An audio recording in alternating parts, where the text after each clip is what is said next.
Operation सिंदूर नंतर भारत आणि पाकिस्तानमधील तणाव वाढला असून देशात युद्धजन्य परिस्थिती निर्माण झाली होती.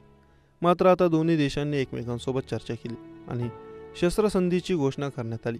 मात्र या दरम्यान लष्करातील सर्व जवानांच्या सुट्ट्या रद्द करून त्यांना पुन्हा ड्युटीवर हजर राहण्याच्या सूचना देण्यात आल्या होत्या.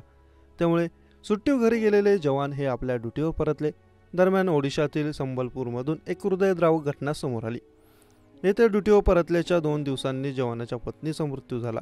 त्यांना 15 दिवसांची चिमुकली आहे. या घटनेने परिसरात एकच हळहळ व्यक्त केली जाते. झारसुगुड्डा जिल्ह्यातील लखनपूर ब्लॉकमधील टेंगनमाल गावातील रहिवासी जवान देवराज गंड यांची पत्नी लिपी गंड यांचा उपचारादरम्यान मृत्यू झाला. देवराज हे सशस्त्र सीमा दलात SSB कार्यरत आहेत. ते पत्नी आणि आपल्या 15 दिवसांच्या नवजात मुलीपासून दूर देशाच्या सीमांचं रक्षण करण्यासाठी तैनात आहेत. लिपी यांनी 28 एप्रिल रोजी एका गोंडस चिमुकलीला जन्म दिला. तेव्हा जवान देवराजही त्यांच्यासोबत होते. घरी मुलीचा जन्म झाला म्हणून संपूर्ण कुटुंब आनंदी होता. पण हा आनंद दीर्घकाळ टिकला नाही. मुलीला जन्म दिल्यानंतर काही वेळातच लिपीची तब्येत अचानक बिघडू लागली. त्यांची गंभीर प्रकृती पाहता डॉक्टरांनी त्यांना तात्काळ बुर्ला मेडिकल कॉलेजमध्ये रेफर केलं. तेथे लिपी यांना ICU मध्ये दाखल करण्यात आलं.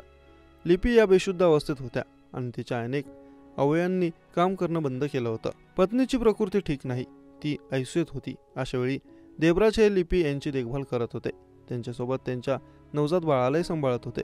मात्र भारत पाकिस्तानमधील तणाव वाढला आणि देवराज यांना 11 मे रोजी ड्युटीवर हजर होण्याचे आदेश देण्यात आले. देशाची सेवा हेच आपलं सर्वोच्च कर्तव्य मानून अत्यंत जड अंत करणारे देवराज आपल्या रुग्णालयात बेशुद्ध असलेल्या पत्नीला आणि नवजात बाळाला रुग्णालयात सोडून कर्तव्यावर रवाना झाले.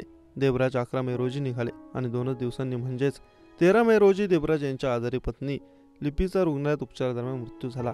बहुअवयव निकामी झाल्याने त्यांचा मृत्यू झाल्याचं डॉक्टरांनी सांगितलं आहे. या घटनेने देवराज यांच्या कुटुंबात शोककळा पसरली. अजून आईचा चेहराही न बघितलेले ते 15 दिवसांचा बाळ नेहमीसाठी आपल्या आईपासून लांब झालं आहे.